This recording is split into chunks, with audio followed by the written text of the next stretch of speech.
우리 교회 잘 오셨습니다. 혹시 우리 교회 처음 오신 분들이 좀 계신 것 같은데 처음 오신 분들 계시면 한번 좀 손을 들어보시겠어요? 예, 또 계신데 한번 일어나 보시겠습니까? 두 분 정도 계신 것 같은데 네, 감사합니다. 박수로 우리 환영하십시다. 네, 감사합니다. 우리 교회 아주 청년과 다음 세대를 위해서 그렇게 불이 있는 교회이고 또 특별히 한 영혼 한 영혼을 위해서 좀 기도하고 싶고 그렇게 뜨겁게 사랑하고 싶은 그런 교회입니다. 잘 오셨습니다. 그렇죠? 네, 한번 인사하십시오. 당신은 너무 소중한 존재입니다. 시작. 은혜 받읍시다. 이렇게 합시다. 시작. 우리가 지금 계속 다니엘을 보고 있습니다. 다니엘 플랜이라는 주제를 가지고 시리즈로 말씀을 보고 있어요. 어떻게 하면 다니엘의 삶을 살 수 있을 것인가? 어떻게 내가 다니엘이 될 수 있을 것인가? 다니엘 어떻게 하면 다니엘 될 수 있을 것인가? 승리할 수 있을 것인가? 약 60여 년 동안 바벨론 시스템이 아주 강한 그곳에서 다른 나라 왕들 6명은 다 갈려도 다니엘이 갈리지 않은 총리의 자리를 지키고 있었던 신앙과 삶에서의 승리를 했던 다니엘, 어떻게 하면 우리가 할 수 있을까? 오늘은 세 번째입니다.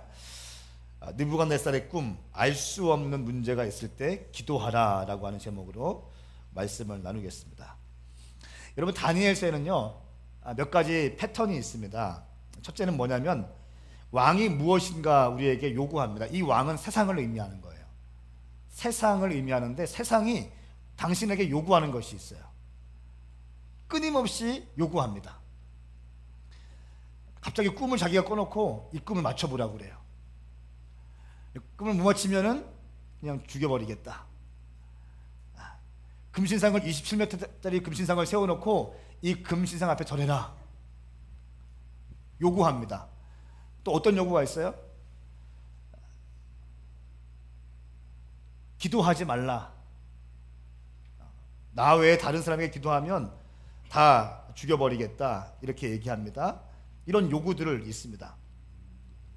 금지상에 절하면 풀무불에 던져버리겠다. 기도하지 말라. 사자굴에 던져버리겠다. 이런 요구들이 있습니다. 첫 번째 패턴이에요. 두 번째 패턴은 뭐냐면 이 요구 앞에, 왕의 요구 앞에 다니엘의 반응이 나옵니다. 그러니까 크리스찬들의 믿음이 나오는 것이에요. 믿음의 행동이 나옵니다. 항상 그래요.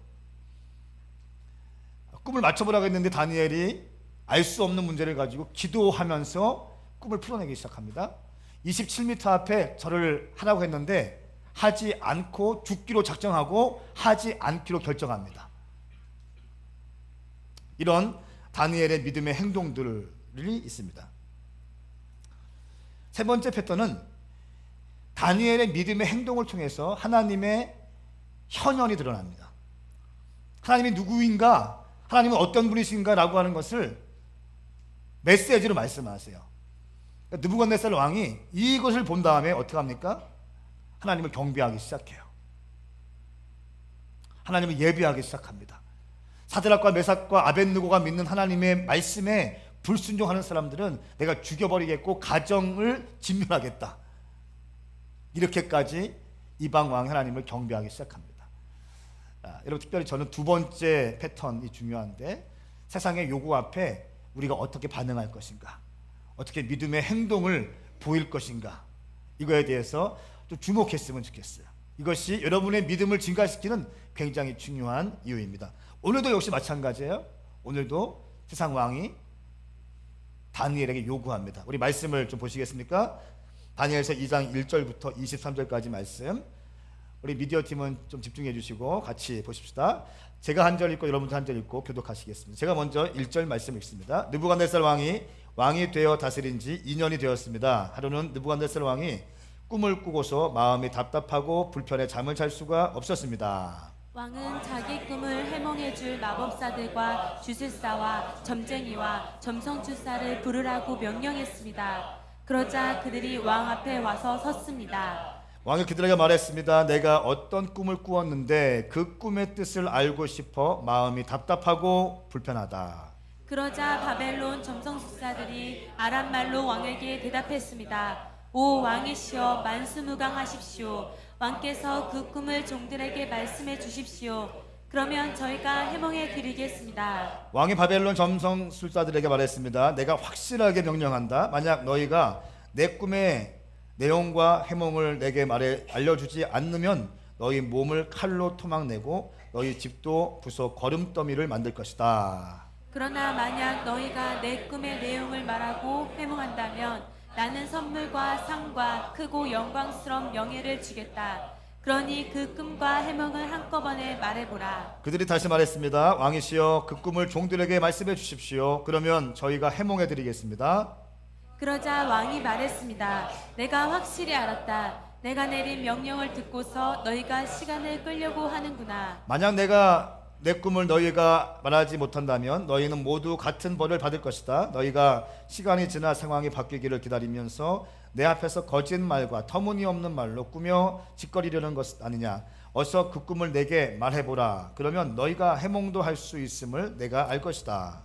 바벨론 점성술사들이 왕에게 대답했습니다. 왕께서 모르시는 것을 말씀드릴 사람은 이 세상에 아무도 없습니다. 아무리 위대하고 강한 왕이었다 해도 마법사나 주술사나 바벨론 점성술사에게 그렇게 물어본 왕은 아무도 없었습니다. 왕께서는 너무 어려운 일을 물으시는 것입니다. 인간 세계에 살지 않고 다른 세계에 사는 신이어야만 왕께 그것을 알려드릴 수 있을 것입니다.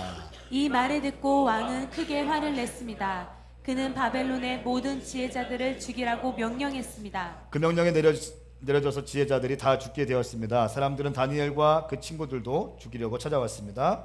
왕의 호위대장인 아리옥이 바벨론의 지혜자들을 죽이려 나왔을 때 다니엘이 지롭고 슬기로운 말로 왕의 호위대장에게 말했습니다. 왕의 명령이 어찌 이렇게 급합니까?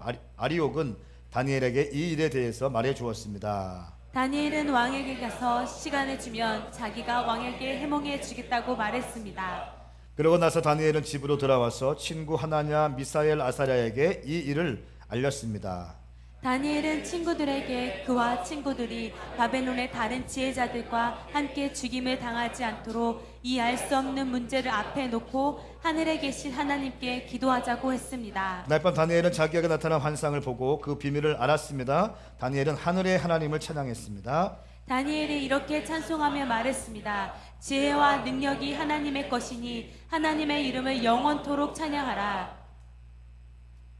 그분은 시간과 계절을 바꾸시고 왕을 쫓아내기도 하시고 세우기도 하시며 지혜자들에게 지혜를 더해 주시고 총명한 사람들에게 지식을 더해 주신다.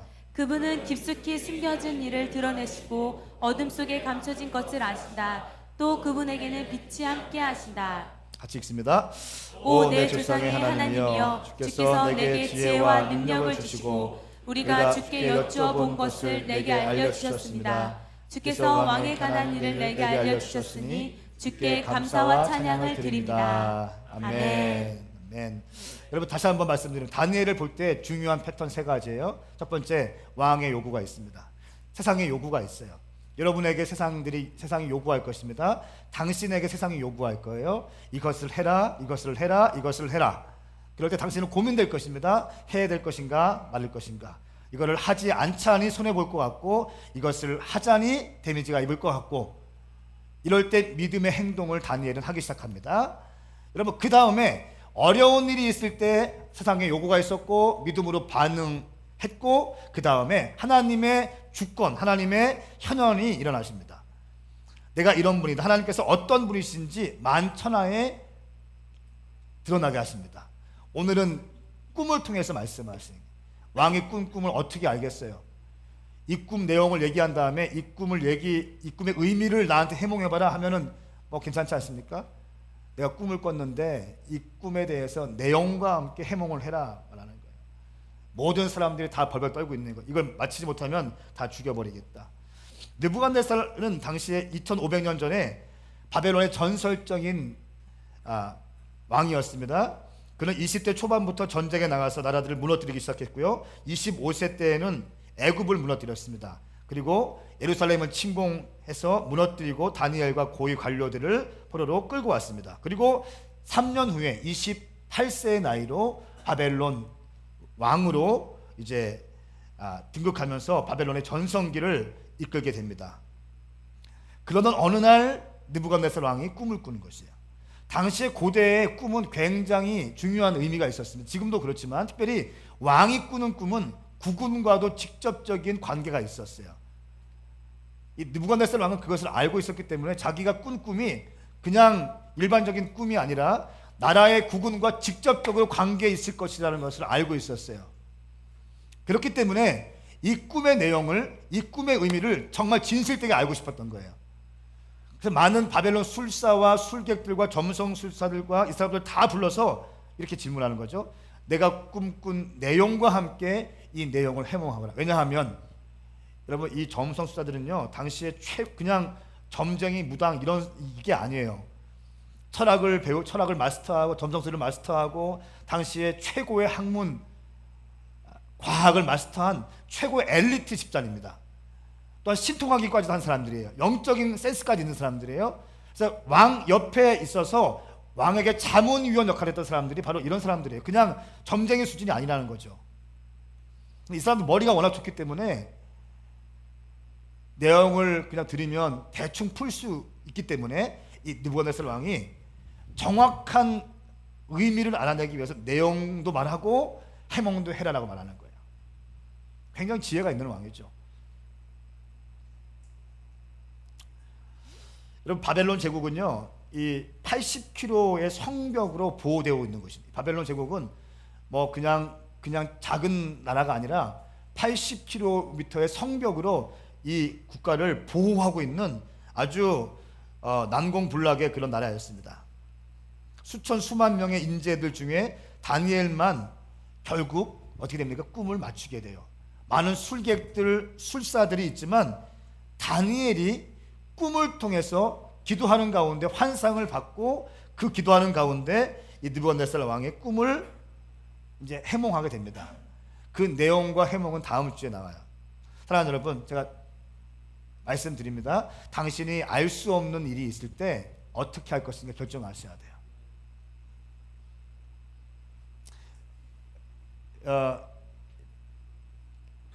바벨론의 포로로 끌려온 사람 중에 사연이 없는 사람들이 아무도 없었어요. 다 있었어요. 그리고 머리 좋은 사람 다 있었어요. 또 바벨론 나라에서 아예 훈련받은 본토 바벨론인들도 많이 있었습니다. 이 정치인들은 대권을 노리지 않습니까? 대권을 노리는데 어떻게 포로 출신의 다니엘이 총리직까지 올라갔을까?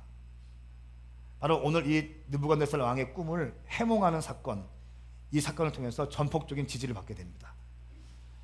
이거는 초자연적인 일이죠. 하나님의 작품입니다. 여러분, 그거 아십니까? 당신의 머리로 어느 순간까지는 할 수 있습니다. 그러나 결정적인 것을 주님이 해주셔야 되는 거예요. 그게 은혜고 은총이라는 것입니다. 두 번째, 느부갓네살 왕의 요구를 통해서 보는 세상의 패러다임을 보겠습니다. 첫 번째는 느부갓네살 왕의 꿈에 대해서 좀 들었고요. 두 번째, 느부갓네살 왕의 요구를 통해서 보는 세상의 패러다임. 여러분, 이 땅에서 요구하는 것들이 있다는 거예요. 이 세상은 몇 가지 핵심 축으로 우리 보이지 않고 있지만, 못 보고 있지만 몇 가지 핵심 축으로 이 시스템으로 움직이고 있다는 거예요. 첫 번째는 적자생손의 원칙이 있다. 적자생손. 환경에 적응하는 것만 살아남고 그렇지 못하면 도태되는 현상 말합니다. 여러분, 제가 좀 이렇게 이 설교를 준비하면서 몇 가지 자료를 보니까 3포 세대가 있잖아요. 3포 세대 뭐예요? 연애를 포기, 결혼을 포기, 또 뭐 포기해요? 출산을 포기해요. 왜요? 돈이 없으니까. 3포 포기하게 된다는 거죠. 또 요즘에는 5포 세대가 나오는데 5포. 연애 포기, 결혼 포기, 출산 포기, 취업 포기, 내 집 포기. 또 보니까 7포가 나온대요. 7포 세대. 연애 포기, 결혼 포기, 출산 포기, 취업 포기, 내 집 포기, 꿈과 희망 포기. 그냥 그럭저럭 살아가는 사람들. 이런 시대, 왜 그렇지? 여러분 왜 이런 얘기가 나왔어요? 경쟁에서 밀리기 시작했어요. 경쟁에서 가망이 없다고 느껴졌어요. 아무런 희망도 없다고 느껴지는 거예요. 뭔가 열심히 좀 해봤지만 안 되는 거예요. 이미 영어 공부를 막 시작했지만 이미 유학 갔다 오고 해외에서 공부한 사람들 이게 안 된다는, 스펙이 안 된다는 거예요. 아버지가 좀 뭐 힘이 있으면 좀 밀어주고 그냥 넣어주고 하면 좋은데 그러지도 못하고 가난하고 뭐 그래서 그냥 힘들다는 거예요. 그렇기 때문에 이런 얘기가 나왔어요. 여러분 이것이 세상의 본질입니다. 내가 그 사람을 이기지 않으면 이제 무너지는 거. 여러분 저기 지금 저희 교회 주차장 옆에 헤어샵이 들어옵니다. 박준 헤어샵. 몇 가지를 생각하게 돼요. 몇 가지를 생각하게 돼요. 주변에 있는 헤어샵들 어떡하지? 특별히 거기 어떡하지? 무한 경쟁이지 않습니까? 무한 경쟁. 실력이 있든지 값이 싸든지 서비스가 좋든지 실력도 없고 성격도 안 좋고 서비스도 안 좋고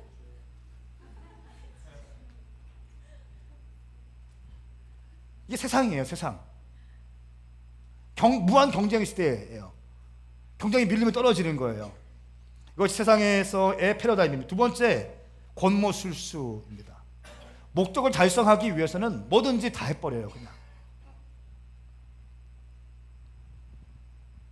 목적을 달성하기 위해서는 수단과 방법을 가리지 않고 온갖 수책을 다 버립니다. 여러분 뒤에 보면은 다니엘이 이 대신들이요 다니엘의 흠집을 찾고자 눈에 불을 켜고 다니엘이 미행합니다.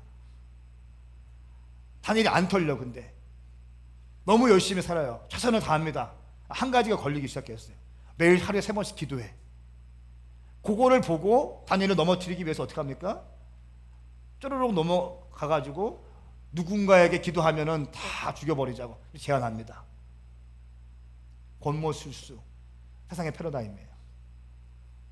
여러분 이렇게 적자생손 또 권모술수가 난무한 이곳에서 우리가 어떻게 살 수 있습니까? 여러분 잘 들으세요. 교회는요 산속에 있는 거 아니에요. 지금 세상의 중심에 있는 거예요. 그냥 사랑이 꽃피는 동산, 아름다운 동산, 희망과 꿈이 있고 또 편법이 없으며 질서가 있고 낙원에 있지 않습니다. 우리가 속해 있는 이 땅은요 권모술수와 적자생존에 아주 강한 치열한 경쟁이 있는 곳이에요. 이런 곳에 교회가 있고 이런 곳에 여러분들이 살고 있다는 것입니다. 여기에서 승리하기 위해서 어떻게 하시겠어요? 여러분 어떻게 하셔야 됩니까? 다시 말합니다. 뜻을 정하셔야 돼요. 다니엘서 1장 8절의 말씀이 당신 가슴에 박혀 있어야 돼요. 다니엘은 뜻을 정하여 뜻을 정하시기 축복합니다. 그리고 그 뜻을 정하자마자 9절 말씀에 하나님의 은혜와 긍휼이 임했다는 거예요. 이 땅에 살아갈 때 하나님의 은혜와 긍휼이 없으면 살 수 없습니다.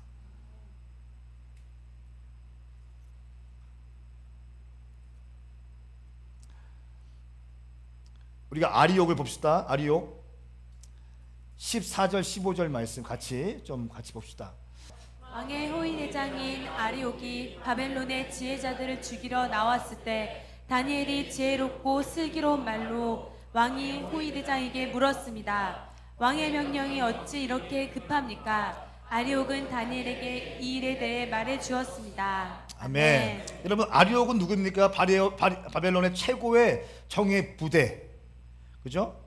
왕의 호위 대장, 왕이 가장 신뢰하는 그 사람의 태도, 성품, 무술 실력, 또 오랫동안 왕과 함께 호흡 맞춰왔고 이 모든 것들이 가장 믿을 만한 사람이었고요.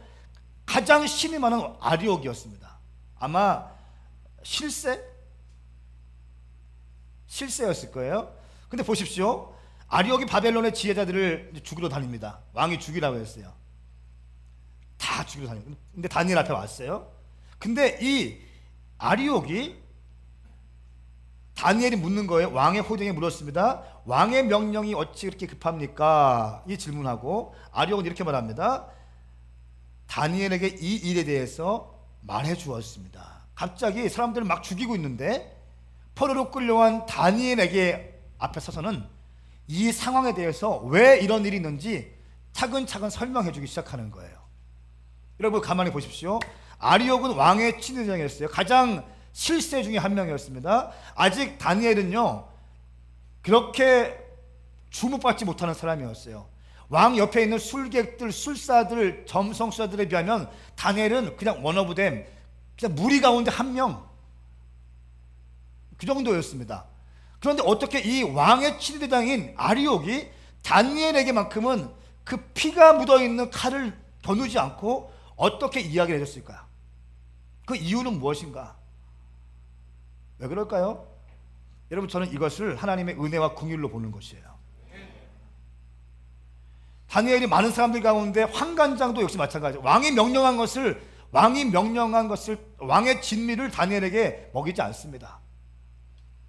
다니엘의 뜻을 정했다고 하면서 그것을 거부하기 시작합니다. 환관장은 다니엘의 말을 듣고 먹이지 않아요. 생명 걸고 왕의 명령을 거부하면서까지 다니엘의 뜻을 순종해 주기 시작합니다. 아리옥도 마찬가지라는 거예요. 사람들 다 죽이고 있다가 갑자기 날선 칼을 다니엘 앞에서는 칼집에 꽂고 상황을 설명해 주는 거예요. 이거 뭡니까? 하나님의 은혜와 궁율이라는 것이에요. 이 은혜와 궁율이 어떻게 오는 거예요? 뜻을 정하는 자에게 오는 줄 믿습니다. 선포합니다. 우리 오메가인들 가운데 은혜와 긍휼이 임할지어다. 다니엘의 뜻이 당신 가운데 정해질지어다. 정해질지어다. 정해질지어다. 하나님의 뜻을 정할 때 은혜가 온다는 것입니다. 여러분 정말 뜻을 정하시기 축복합니다. 뜻을 정하시기 축복합니다. 내가 세상 가운데 하나님의 아들로 살아가리라. 내가 세상 가운데 왕의 진미를 거부하리라. 내가 이 땅의 편법과 술수 무한 경쟁에 살기 위해서 말씀을 밀어내는 것이 아니라 이것을 붙잡고 사는 것이 아니라 나는 하나님의 아들 딸이고 예수 그리스도의 보혈의 피가 내 가운데 흐르고 있으므로 나는 내 모든 것에 가장 우선순위에 예수 그리스도를 두리라. 할렐루야. 이런 결단이 있기 축복합니다. 세 번째는 세상의 위협적인 도전에 대한 다니엘의 대응과 전략이라는 겁니다. 이 세상의 요구 앞에 다니엘은 어떻게 대응합니까? 첫 번째는 믿음의 동역자들과 함께합니다. 믿음의 동지들과 함께합니다. 우리 17절 말씀 같이 읽겠습니다. 시작. 그러고 나서 다니엘은 집으로 돌아와서 친구인 하나냐, 미사엘, 아사랴에게 이 일을 알렸습니다. 아멘. 여러분 친구가 중요해요. 네? 친구가 중요해요. 여러분 정말 가슴 속에 터놓고 문제가 있는데 그 문제를 가슴 속에 있는 것을 숨겨놓지 않고 다 얘기할 수 있는 친구가 있습니까? 네? 친구가 있으셔야 되죠. 친구. 정말 친구. 내가 그 얘기를 하면 내 수치가 좀 드러나는 것들이 있는데 그것조차도 얘기할 수 있는 친구가 있는가? 다니엘은 믿음의 동지들, 이 친구들이 있었습니다. 전도서 4장 12절 말씀에 혼자서는 질 일도 둘이서는 당해낼 수 있으니 세 겹줄은 쉽게 끊어지지 않는다라고 얘기했습니다. 이게 뭐예요? 동역자. 여러분 인사 한번 하시겠습니까? 나는 그대의 동역자가 되어주겠습니다. 시작. 의무감으로 얘기하지 마시고요. 눈을 보십시오. 다시 한번 우리 이렇게 합시다. 김동지, 박동지 시작. 장동지. 여러분 저는 이렇게 동지라는 이름이 좋은지 모르겠어요. 동지. 김동지. 최동지. 뜻을 같이 하고 함께 가는 사람들. 아멘인가요, 여러분? 틈만 주면 여러분 동지가 중요합니다. 동지.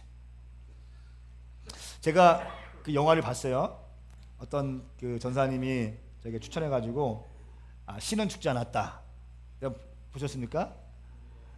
예, 그 영화를 봤습니다. 영화가 굉장히 재밌더군요. 그 영화를 잠깐 보시죠. 예, 잠깐 보시고 영화 얘기 조금 하고 오늘 마치겠습니다. I'm Professor Radisson. Papers I've just given you with 3 little words. God is dead. Maybe the only meaningful exposure to God and Jesus they'll ever have. If you cannot bring yourself to admit that God is dead, then you will need to defend the antithesis.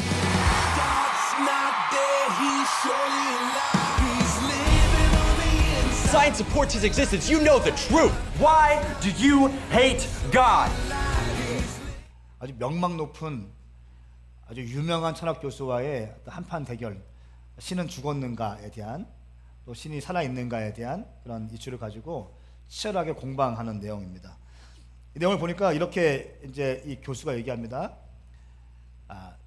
수업 첫 시간에 들어와서 이렇게 합니다. 너희 다른 거 하지 말고 페이퍼를 주면서 신은 죽었다. 그냥 이 세 문장만 써라. 이 한 문장만 써라. 그리고 다음 스텝으로 넘어가자. 이렇게 제안을 하죠. 이때 신입생, 대학 초년생인 신입생이 이 친구가 이렇게 얘기합니다. 나는 크리스찬이기 때문에 그렇게 하지 않겠다고 얘기합니다. 그러면서 이제 이 교수가 그러면 신이 죽지 않았다는 것을 네가 증명할 수 있는 시간들을 주겠다. 한번 해봐라. 내가 수업 4시간에 마지막 3주 동안 20분씩 줄 테니까 그때 증명해라 하면서 치열하게 공방이 되는 이런 이야기입니다. 그러면서 이 남자아이, 저 친구의 이름이 조시라는 형제인데 조시의 아주 예쁜 여자친구가 있습니다. 예, 예뻐요. 근데 이 친구가 계속 설득하는 거예요. 그렇게 하지 말라고. 굳이 그렇게 하지 말라고. 왜냐하면 너 지금 로스쿨에 들어가야 되고 이 수업을 펑크나면은 너는 너의 모든 꿈과 너의 모든 계획들이 산산조각 되기 때문에 굳이 교수님하고 부딪히지 말고 그냥 써주라는 거예요. 신은 죽었다고 그냥 쓰라는 거예요. 요 한 문장만 쓰면 되는데 왜 못 쓰냐고. 너무너무 사랑하는 사람이고 너무너무 아름다운 여자친구가 이렇게 제안합니다. 그냥 눈 딱 감고 쓰라고. 그리고 너는 똑똑하기 때문에 로스쿨 들어가서 하고 싶은 거 하라고. 내가 같이 있어주겠다고. 나 사랑하지 않냐고. 여러분 어떻게 하시겠어요? 네, 대단합니다. 나는 그렇게 할 수 없다고. 내 마음 가운데 계속해서 주님에 대한 사랑이 막 불타오르고 있는데 어떻게 신은 죽었다고, 어떻게 하나님은 죽었다고 쓸 수 있겠냐고 하면서 거부해요. 그리고 결별합니다. 와, 박수가 나와야 될 때는. 잘 깨진 거죠. 아멘입니까? 감사한금 내야 돼. 깨지면 이런 애들 깨지면 감사한금 내야 돼. 결혼해도 힘들어. 결혼해도 봐가지고 아예 믿음으로 딱 준비된 사람 만나야 돼요. 아멘입니까? 우리 오메가인들 가운데 믿음으로 충만한 자매 형제들 만나길 축복합니다. 아멘인가요? 깨져요. 계속되는 공방 중에 왜 그렇게 질문합니다. 조씨가 교수님은 왜 그렇게 하나님을 싫어하세요? 그렇게 싫어하시는 이유가 뭐예요? 질문하니까 이 교수가 이렇게 말합니다. 자기가 12살 때 어머니가 독실한 기독교 신자였는데 암으로 죽어가셨대요. 자기가 울면서 그렇게 기도했는데 하나님은 우리 어머니, 아주 흠이 없는 독실한 크리스찬 우리 어머니를 그냥 죽여버리셨다는 거예요. 나는 그 하나님에게 분노하고 있다고. 조씨가 말합니다. 분노요? 하면서 하나님이 계시네요. 이렇게 하면서 얘기가 마무리되고 마지막에 그 수업을 듣던 80여 명의 아이들이 조시 편을 들어줘요. 다 일어나서 하나님은 죽지 않았다고 고백하게 됩니다. 저는 우리 오메가인들 가운데 이런 담대함 있게 축복합니다. 근데 이게 실제로 하버드대 의대 출신인 중국 형제의 실화를 바탕으로 쓰여진 그 영화라는 거예요. 실제 이런 놀라운 은혜가 있을지어다. 여러분 담대하십시오. 대학 교수님이 당신의 인생을 보장해 주지 않습니다. 아멘입니까? 그 어떤 정치인이 당신의 당신의 상사가 당신의 인생을 보장해 주지 않아요. 주의 말씀이 당신의 인생을 보장할 줄 믿습니다. 주의 언약이 당신을 보장할 것이에요. 하나님의 말씀에 인생을 걸어버리십시오. 아멘인가요? 아멘인가요? 정말 아멘입니까? 예. 제가 감사한 얘기 또 들었어요. 장성사님한테 얘기 들었어요. 우리 교회 어떤 자매가 간증이 일어났는데 이러면 안 되겠어요. 학교에서 비슷한 일이 있었대. 어떤 교수가 와서 그렇게 목사님들을 까고 그렇게 교회를 욕하고 11조에 대해서 그렇게 욕하더래. 이게 막 일어났대요. 그래서 어떻게 그럴 수 있냐고 이렇게 안 하고 수업 끝나자마자 갔대요. 조용히. 최대한 예의 있게, 매너 있게. 다 그런 거 아닙니다. 아주 예의 있게, 매너 있게 잘 이렇게 했대요. 그들이 그 교수한테 다음 날인가 언제 문자 왔대요. 내가 좀 실수한 부분이 있는 것 같다. 할렐루야. 아멘. 이런 담대함 있게 축복합니다. 아멘. 여러분, 적어도 오메가에서 훈련받는 청년이라고 한다면 결코 이런 것을 지나치지 마십시오. 아멘. 여러분, 하나님을 보호하십시오. 아멘. 하나님을 변호하십시오. 아멘. 하나님의 핏값으로 세우신 주의 몸된 교회를 변호할지어다. 아멘. 보호할지어다. 아멘. 세상이 지나면 지날수록, 세상이 악하면 악할수록 교회는 더 미디어와 또한 종교, 정치, 경제, 교육계에 이르기까지 하나님의 교회를 무너뜨리기 위해서 연합되어져서 교회를 공격할 것이에요. 미디어가 그럴듯하게 포장해서 그럴듯한 일들을 만들고 확대하고 확대 보도할 것입니다. 그럴 때 하나님의 교회를 보호할 수 있는 여러분들에게 축복합니다. 여러분, 주의 몸된 교회, 하나님의 핏값으로 세우신 교회, 예수님이 머리 되신 교회, 교회는 위대합니다. 상가에 있든 지하에 있든 10,000명이 모이든 10명이 모이든 2명이 모이든 모든 교회는 위대한 줄 믿습니다. 아멘. 교회는 위대한 것이에요. 아멘. 그러나 교회를 구성하고 있는 목사가 부족하고 여러분들이 부족하기 때문에 교회에 약한 모습들을 보여줄 뿐인 것입니다. 아멘인가요? 아멘. 아멘입니까? 아멘. 그럼 오른손 들어보십시오. 나는 절대로 하나님의 교회를 비난하지 않겠습니다.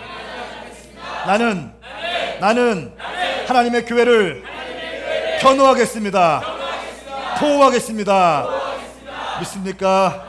믿습니까?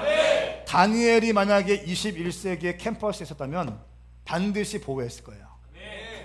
다니엘이 만약에 21세기에 오늘날 한남대 다녔다면 다니엘은 여기에서 새벽에 나와서 몇 시간씩 기도하고 있었을 거예요. 동의하세요? 다니엘이 만약에 21세기에 무엇인가 사업을 했다면 그런 편법을 쓰지 않고 말씀대로 기도하면서 전체 그 사업장의 절대 주권을 주님께 올려드리고 사업했을 것이에요. 작은 거 하나하나의 감정을 따르면서 신앙이 흔들리지 않았을 것이에요. 하나님의 신실하심을 봤을 것이에요. 우리 오메가 있는 가도 이런 은혜가 있을지어다. 이런 믿음이 있을지어다. 은혜가 있을지어다. C.S. 루이스는 이렇게 말했습니다. 진정한 믿음은 가장 위험할 때 검증된다. 진정한 믿음은 가장 위험할 때 검증이 된다. 여러분, 당신의 삶 가운데, 당신의 가정 가운데 위기가 왔을 때 그때는 당신의 믿음을 가늠할 수 있는 좋은 기회입니다. 아멘인가요? 아멘. 당신의 가정에 어려움이 오고 당신의 삶에 어려움이 오고 당신의 어떤 사업장에 어려움이 왔을 때 당신의 믿음을 검증받을 수 있는 절호의 기회입니다. 그 기회를 결코 놓치지 마십시오. 두 번째, 다니엘 어떻게 했는가? 다니엘은 세상의 위협적인 도전 앞에 믿음의 공동체와 함께 중보 기도를 요청했습니다. 다니엘 2장 18절 말씀 같이 읽겠습니다. 시작.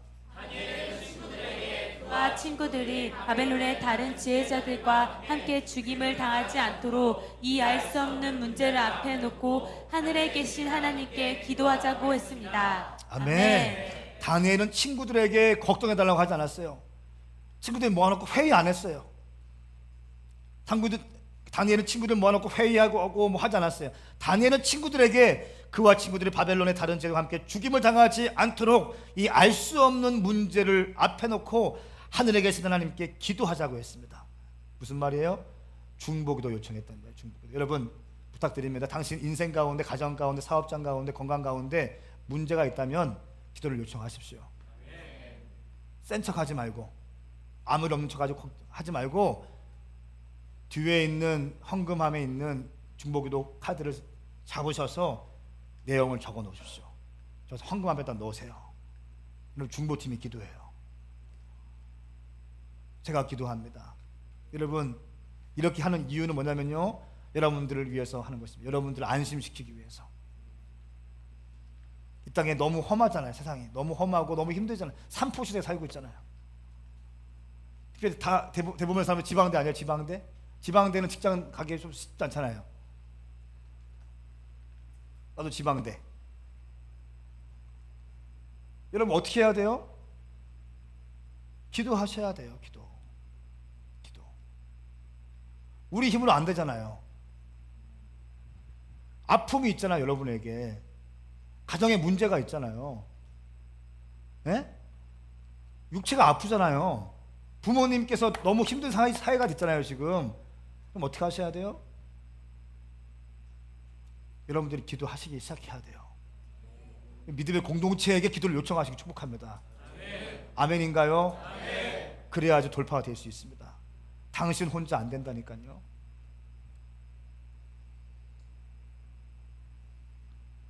마태복음 18장 19절 20절 말씀, 이렇게 이 말씀이 있습니다. 같이 한번 말씀해 봅시다.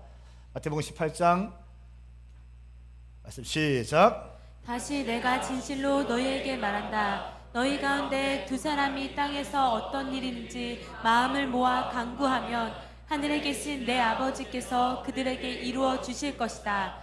두세 사람이 내 이름으로 모이는 곳에는 나도 그들 가운데 있다. 아멘. 여러분 두세 사람이 내 이름으로 모인 곳에 주님도 함께 하십니다. 우리가 중보팀이 기도할 때 놀라운 응답이 있을 것입니다. 아멘인가요? 우리 중보팀의 기도 소리 제가 아까 교회 와서 들어왔는데 너무 뜨거워져요. 너무 예전과 같지 않습니다. 기도를 요청하십시오.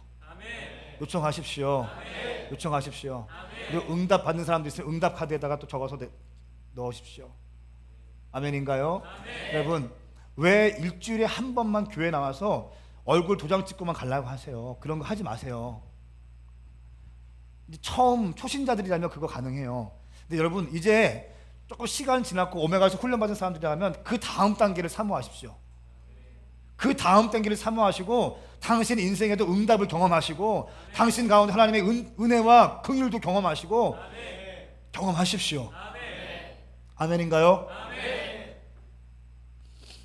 자, 알 수 없는 문제가 있을 때 기도하라, 이 말씀하고 같이 마치겠습니다. 첫 번째는 이 다니엘이 이렇게 기도했을 때, 다니엘 친구들과 함께 알 수 없는 문제가 왔을 때 기도했을 때 어떤 일이 있었습니까? 환상을 보여줬습니다. 19절 말씀. 그날 밤 다니엘은 자기에게 나타난 환상을 보고 그 비밀을 알았습니다. 다니엘은 하늘의 하나님을 찬양했습니다. 여러분 기도할 때 환상이 보이는 거예요. 기도할 때 문제 답이 보이는 거예요. 기도할 때 문제를 해결할 수 있는 실마리가 보이는 것입니다. 여러분 기도하지 않으면 보이지 않습니다. 다니엘이 보니까 기도할 때 봤다고 나와 있습니다. 기도할 때. 그날 밤 다니엘은 자기에게 나타난 환상을 보고 그 비밀을 알게 되었습니다. 함께 기도하자고 했습니다. 그날 밤 다니엘은 자기에게 나타난 환상을 보고, 무슨 말인가? 다니엘은 분명히 친구들과 함께 모여서 손을 붙잡고 기도했을 거예요. 밤을 새워가면서 기도했을 것이에요. 여러분 이 말씀에 이의 있습니까? 반론 제기할 분 있습니까? 밤 새워가면서 이 알 수 없는 문제를 위해서 하나님 제가 잘 모르겠습니다. 알 수 없습니다. 난 어떻게 할 수 없습니다. 주님 그냥 말씀하여 주십시오. 내게 보여주십시오. 내게 응답하여 주십시오. 지금 제가 머리로는 알 수 없습니다. 주님 이 알 수 없는 문제를 가지고 우리 함께 믿음으로 나면서 주님께 간구합니다. 주님 내게 보여주십시오. 그런데 주님께서 기도할 때 그날 밤 다니엘은 자기에 나타난 환상을 보고 비밀을 알게 되는 것이에요. 이 놀라운 은혜가 우리 오메가 인들 가운데 풀어질지어다. 밤에 기도할 때 이런 환상이 보일지어다. 밤에 기도할 때 문제의 실마리가 잡혀질지어다. 예, 기도할 때 가능한 줄 믿습니다. 기도할 때. 어떤 사람들은 이 문제가 있을 때 기도하는 사람이 있는데 어떤 사람들이 걱정하는 사람이 있어요. 기도하는 사람이 있고 걱정하는 사람이 있습니다. 여러분 걱정하면 위궤양만 걸려요. 위궤양. 예? 걱정해봐야 아무런 도움이 안 됩니다. 걱정 대신 기도하는 거예요. 걱정 대신 기도하는 거예요. 기도. 근심 걱정하지 말고 큰일 났네 하지 말고 탁 기도하세요. 불투명한 진로 때문에 고민하시는 분이 있다면 기도하시기 축복합니다. 근데 왜 기도도 안 해? 왜 기도도 안 하고, 왜 예배도 안 드리고, 왜 부르지도 않고, 왜 그냥 여기 잠깐 왔다가 또 끝나면 그냥 싹 도망가지 마시고. 난 왜 그러는지 모르겠어요, 여러분. 뭔가 결단을 하셔야 됩니다. 결단. 뜻을 정하셔야 됩니다. 뜻을 정하는 것만으로도 은혜와 긍휼이 부어진다니까요. 당신이 뜻을 정하고 마음의 결심을 하는 것만으로도 환관장이 당신을 보호할 겁니다. 당신이 뜻을 정하는 것만으로 아리옥 왕이, 아리옥의 그 군대 장관이 당신을 보호할 것입니다. 하늘로부터 오는 은혜와 긍휼입니다. 알 수 없는 문제를 놓고 기도할 때에 하나님께서 환상을 보여줄 것이에요. 비밀을 알게 하실 것입니다. 근데 왜 기도 안 하세요, 여러분? 여러분 지금 취업을 놓고 기도하시는 분이 계시 않습니까? 내가 취업을 할지, 내가 사업을 할지, 내가 뭐를 할지 고민하는 사람도 있잖아요.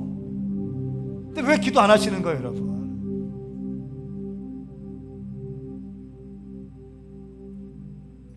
다니엘 세대로 사는 비결은 무엇입니까? 67년간 세상에 음모 술수가 가득한 정치 1번지에서 총리 자리를 유지하면서도 이 다니엘의 영적인 생명력을 유지할 수 있는 비결은 뭐예요? 여러분 보십시오. 권모 술수가 이 가득한 적자 생존의 그 법칙이 난무한 정치 1번지에서 다니엘이 어떻게 영적인 생명력을 소비하지 않고 영적인 생명력을 유지하면서 어떻게 항상 말씀과 기도와 전도의 금식의 삶을 살면서 하루에 3번씩 그 시간을 지켜내면서 어떻게 그 정치 공략이 난무한 곳에 가서 67년간 최고의 자리에 있었을까요? 어떻게 다니엘은 영적인 생명력을 유지할 수 있었을까요? 우리는 업앤다운이 심하죠. 조금만 기도하다가 조금 힘들면 포기하잖아요. 어떻게 다니엘은 그랬을까요? 어떻게 신실하게 주님을 끝까지 사랑했을까요? 그것은 기도입니다. 기도를 통해서 뜻을 정할 수 있었고, 기도를 통해서 정한 뜻을 실행할 수 있었어요. 다니엘은 기도했기 때문에 뜻을 정했습니다. 기도했기 때문에 정한 뜻을 실행할 수 있었어요. 기도했기 때문에 상황이 어려운 일이 있어도 돌파할 수 있었어요. 기도했기 때문에 최고의 자리에 올라가도 교만 떨지 않을 수 있었습니다. 여러분 기도하십시오. 기도하십시오. 기도하십시오. 기도하십시오. 기도하는 자에게 이런 통일한 역사가 일어날 줄 믿습니다. 영적인 생명력을 유지하십시오. 지금 뜨겁다고 여러분 자만하지 마십시오.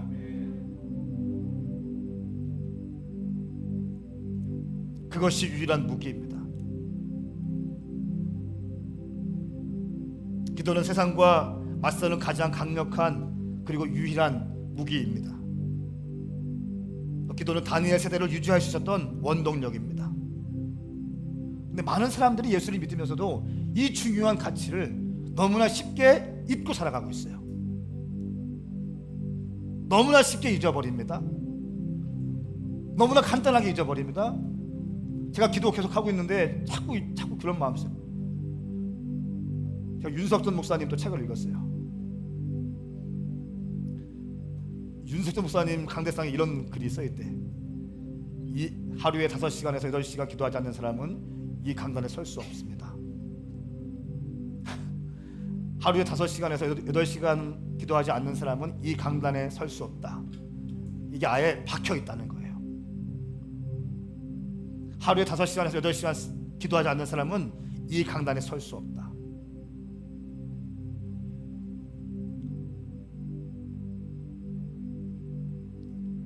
제가 지금 이게 뭐예요? 근데 뭐요?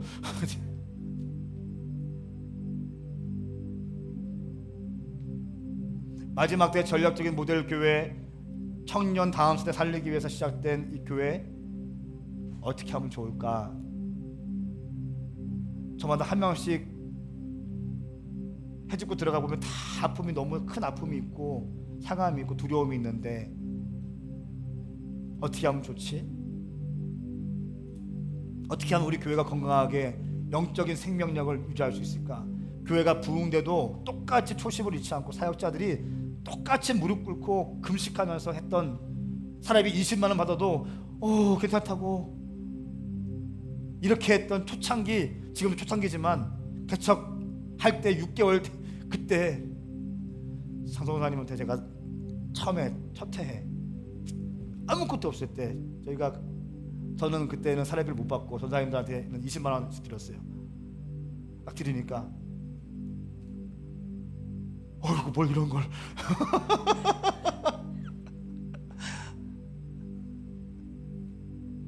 뭘 이런 걸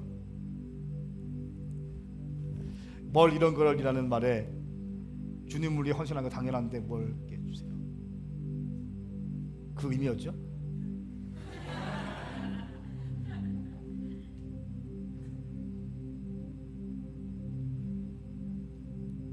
컵라면에 김밥 사줘도 그냥 아유 목사님, 인턴들 막 컵라면 먹어, 와 우리 목사님 짱이라고 막 삼각김밥 사줘도 막 와.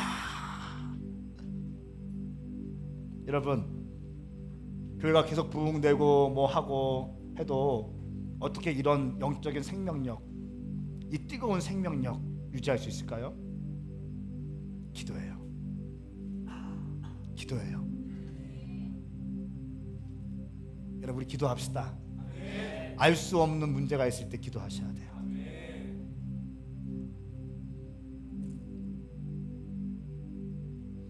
역대하 16장 9절 말씀에 여호와의 눈은 세상을 두루 볼 수 있어서 그 마음이 온전히 그분께 향하는 사람들을 힘있게 하십니다. 이렇게 말씀하고 있어요. 여호와의 눈은 세상을 두루 볼 수 있어서 그 마음이 온전히 그분께 향하는 사람에게 힘있게 하십니다. 다니엘 아니에요 여러분? 다니엘 온전히 주님께 향했어요. 다니엘 힘있게 해주셨어요. 두 번째는 절대적인 기도의 삶을 통해서 세상을 압도하라.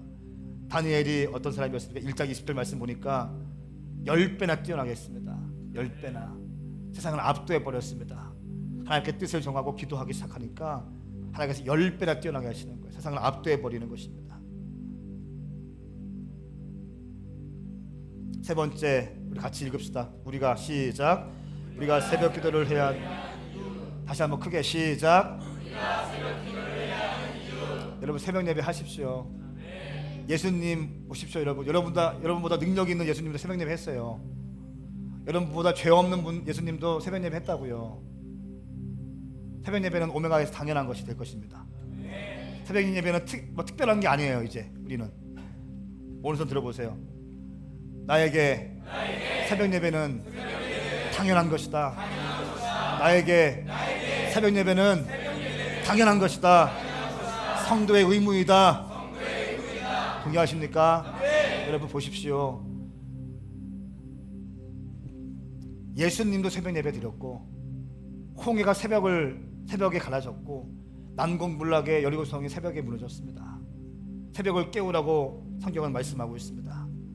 시편 46편 5절 말씀에 하나님께서 그 성 안에 계셔서 성이 흔들리지 않을 것이니 이것은 이른 아침에 새벽에 하나님께서 도우시기 때문이다 말씀하고 있습니다. 하나님, 당신이 새벽을 깨워서 기도할 때 하나님께서 도우시는 줄 믿습니다. 새벽에 도우신 하나님을 여러분 바라보십시오. 아멘인가요? 여러분 이스라엘 백성들은 흠없는 짐승을 잡아서 번제물로 하나님께 드렸어요. 흠없는 짐승을 잡았어요. 흠없는 것을 잡았어요. 여러분 그렇다면 우리도 하루의 첫 시간 가장 소중하고 가장 순결하고 가장 거룩하고 가장 소중한 시간, 어떤 사람과 얘기하기 전에 내가 그 어떤 것을 보기 전에 그 무엇과도 섞이기 전에 가장 순수하고 가장 정결한 시간을 주님께 드리시기 축복합니다. 새벽 예배예요. 제가 말씀을 마치겠습니다. 여러분 알 수 없는 문제로 고민하시는 분이 있습니까? 저를 좀 보시겠어요? 알 수 없는 문제로 고민하시는 분들, 여러분의 진로의 문제, 직장의 문제, 취업의 문제, 가정사의 문제들, 건강으로 위협받고 있는 분 계십니까? 그때 기도하셔야 돼요. 다니엘이 지금 여기 있다면 다니엘이 기도했을 거예요. 다니엘이 한남대 1사학번이라면 다니엘은 제가 느끼는 다니엘은 정말 열심히 살았을 거예요. 수업도 제일 아침 앞에 와서 열심히 듣고 예배 시간 아멘 아멘 하면서 예배 드리고 새벽 예배 전부터 나와서 기도하고 그래서 몇 시간 동안 기도하고 나의 프레이 반드시 지켜내고 사업은 정확하게 하고 정직하게 하고 아주 매너 있게 하고 따뜻하게 하고 그랬을 거예요. 예수님 너무너무 사랑하고 전도 가장 앞장서서 하고 그랬을 거예요. 그리고 알 수 없는 문제가 왔을 때 친구도 영적인 동역자들 불러가지고 같이 기도하자고 밤새워 기도하고 다니엘이 그랬을 거예요. 분명히. 우리 오메가인들이 다니엘 되게 축복합니다. 여러분들이 당신이 속해 있는 공동체에 다니엘이 되어 주십시오. 이 땅에는 다니엘이 필요합니다. 다니엘이 필요해요. 다니엘이 필요합니다. 목에 칼이 들어와도 예수의 이름 부인하지 않을 사람.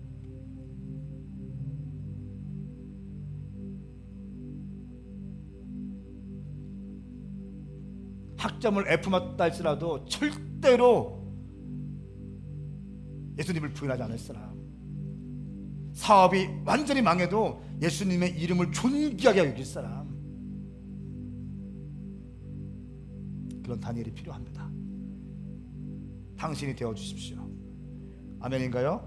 네. 일어나십시다.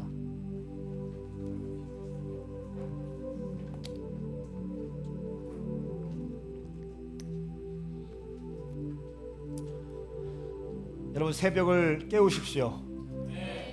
새벽을 깨우는 사람 가운데 당신 앞에 있는 큰 여리고 성들이 무너지기 시작할 것입니다. 당신 앞에 있는 결코 갈라지지 않을 것처럼 보였던 홍해, 그 홍해가 갈라질 것입니다.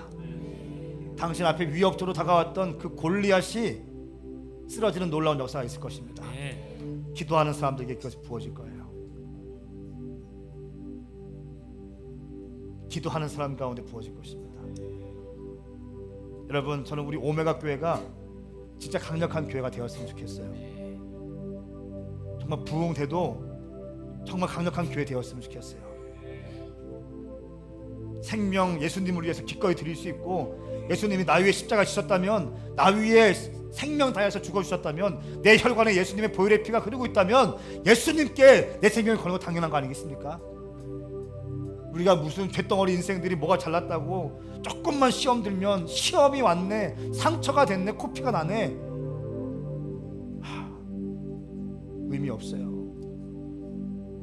여러분, 주님의 일할 때 상처는 당연한 것입니다. 시험은 당연한 거예요. 아픔은 당연한 거예요.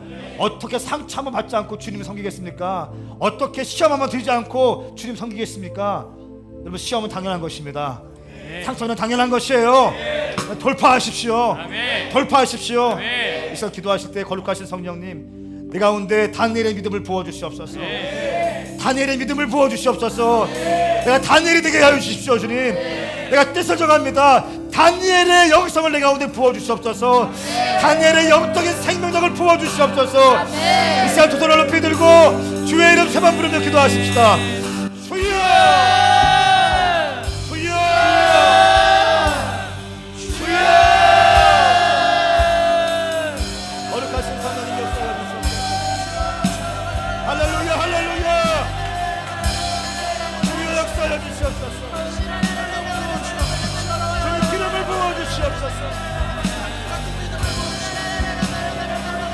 내가 기도하게 하여 주시옵소서. 내가 기도하게 하여 주시옵소서. 내가 기도하게 하여 주시옵소서. 내가 기도하는 장관이 되게 하여 주시옵소서. 절대로 그의 삶을 살게 하여 주시옵소서.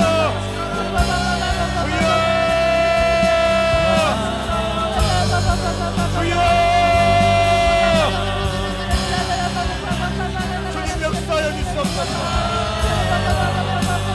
우리가 주님께 삶을 드리게 하여 주시옵소서. 예수를 위해 삶을 드리는 것 상하게 하여 주시옵소서. 주님 도와주시옵소서.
주님, 세상의 위협적인 요구 앞에 우리 때로는 우리가 흔들릴 때가 있습니다.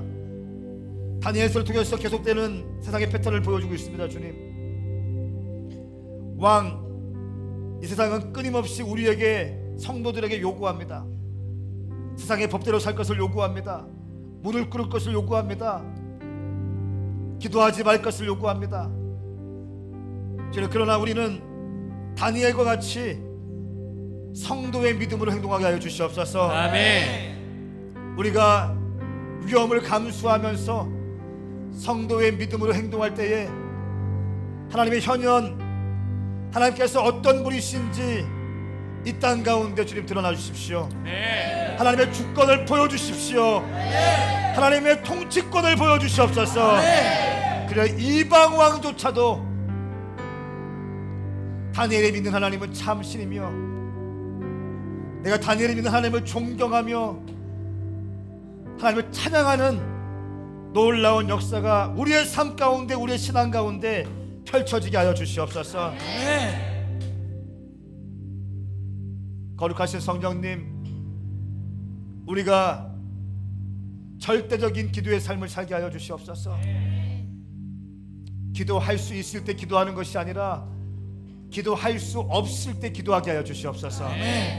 기도할 수 있는 상황에 기도하는 것이 아니라 도무지 기도할 수 없는 상황 가운데, 도무지 기도할 수 없는 상황 가운데, 도무지 시간 낼 수 없는 상황 가운데, 도무지 기도할 수 없는 여건 가운데 기도하기로 결정하게 하여 주시옵소서. 아멘. 우리가 할 수 있기에 할 수 있고 할 수 없기에 할 수 없다면 믿는 사람과 믿지 않는 사람의 차이가 무엇이겠습니까? 우리가 기도할 수 없을 때 기도하게 하여 주시옵소서. 아멘. 새벽을 깨우게 하시옵소서. 아멘. 새벽이 당연하게 하여 주시옵소서. 아멘. 새벽이 필수가 되게 하시옵소서. 아멘. 새벽 기도가 당연한 것이 되게 하여 주시옵소서. 아멘. 새벽 기도가 하루의 시작이 되게 하여 주시옵소서. 아멘.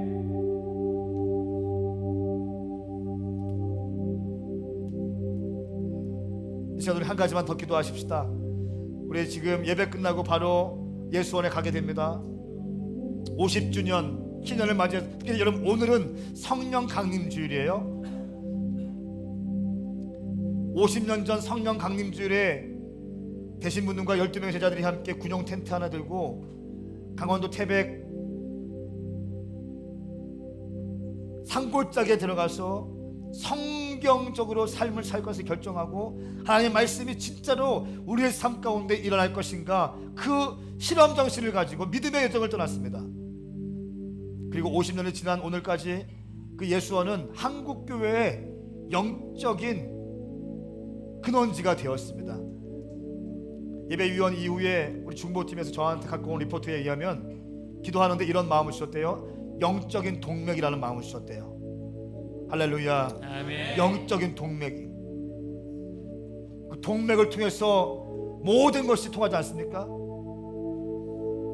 이번 예수원 50주년 성령 강림주일을 맞이해서 24시간 예배하는 곳 가운데 그 예수원의 영적인 유업이 우리 가운데 임하게 하여 주시옵소서. 예배팀 가운데 임할지어다. 홍보팀 가운데 임할지어다. 미디어팀 가운데 임할지어다. 웰컴팀, SNS팀, 미디어팀 가운데 임할지어다. 모든 사역자들 가운데 예수원의 정신이 흘러오게 하여 주시옵소서. 우리 가운데 그 겸손과 그 기도와 그 성령을 사모하는 마음과 그 한국교회를 사랑하는 마음, 그 다음 세대를 사랑하는 마음이 우리 가운데 부어지게 하여 주시옵소서. 거룩하신 성령님, 오늘 성령 강림주일을 맞이해서 우리 교회 가운데 성령이 충만하게 부어지게 하여 주시고, 예수원 50주 예배 가운데 영적인 유업이 임하게 하여 주시옵소서. 이 시간 두 손을 높이 들고 주의 이름 세만 부르고 선포하며 기도하십시다. 주여!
오직 성령이 너희에게 임하시면 너희가 권능을 받고 예루살렘과 온 유대와 사마리아와 땅 끝까지 이르러 내 증인이 되리라.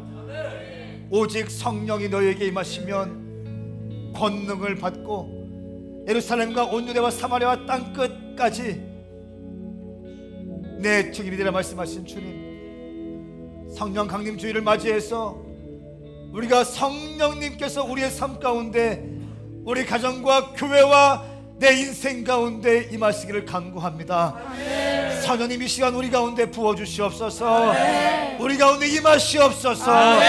우리의 가정 가운데 임하시옵소서. 우리의 직장 가운데 임하시옵소서. 우리의 형제들 가운데 임하시고, 우리 사역자들 가운데, 스타리더들 가운데, 팀리더들 가운데, 우리 오메가 교회 가운데 임하여 주시고, 우리 한국 교회 가운데, 캠퍼스 가운데 임하시옵소서. 임하시옵소서. 특별히 50년 전 대신문님과 12명의 제자들이 구정 텐트를 들고 강원도 태백에 가서 성경적 라이프 스타일, 성경적 삶을 살 때에 과연 하나님께서 인도하실 것인가 실험 정신을 갖고 그 산골짜기에 들어서 아무것도 없는 상태에서 이 땅 대한민국을 위해서, 한국 교회를 위해서, 다음 세대를 위해서 기도하기 시작한 지 50주년 희년이 되었습니다. 지금 이제 우리가 그때서 같이 한 형제들이 함께 그곳에 모여서 24시간 연속으로 예배하며 예수원 정신을 다시 한번 회복하고 한국교회와 다음 세대를 위해서 또한 예수원을 블레싱하며 우리가 예배할 때에 주님 하늘의 문이 열리게 하여 주시옵소서. 우리 가운데 거품 끼고 교만하고 잘난 척하고 방방 떴던 것들 다 거품이 빠지게 하셔서 겸손하게 하시고, 겸손하게 하시고, 겸손하게 하시고, 영혼을 뜨겁게 사랑하게 하시고, 기도하게 하시고, 말씀 사모하게 하시고, 금식하게 하시고, 교회를 사랑하게 하여 주시옵소서. 주님, 예수원의 유업이 우리 가운데 임하게 하셔서 다시 한번 한국교회 가운데 새로운 동력을 불어들일 수 있는 귀한 시간 될 수 있도록 거룩하신 성령님 인도하여 주시옵소서. 하나님 아버지, 이들 가운데 상한 심령들이 있고 불투명한 진로의 문제로 고민하시는 분들이 있습니다. 주님, 주님께 맡기는 지혜가 있게 하여 주십시오. 주님께 맡길 수 있는 지혜 그리고 믿음이 있게 하여 주십시오. 내 힘으로, 내 머리로, 내 방법으로, 내 전략으로 당장 멈추게 하시고, 오늘 메시지처럼 주님 앞에 뜻을 정하게 하셔서 뜻을 정한 자에게 부어주시는 하나님의 은혜와 긍휼, 그 은혜의 울타리 안에 사는 지혜가 있게 하여 주시옵소서. 아멘. 감사합니다. 주님 감사합니다. 예수님의 이름으로 선포하며 기도하옵나이다. 아멘. 살아계신 주님께 영광 박수 드리십니다.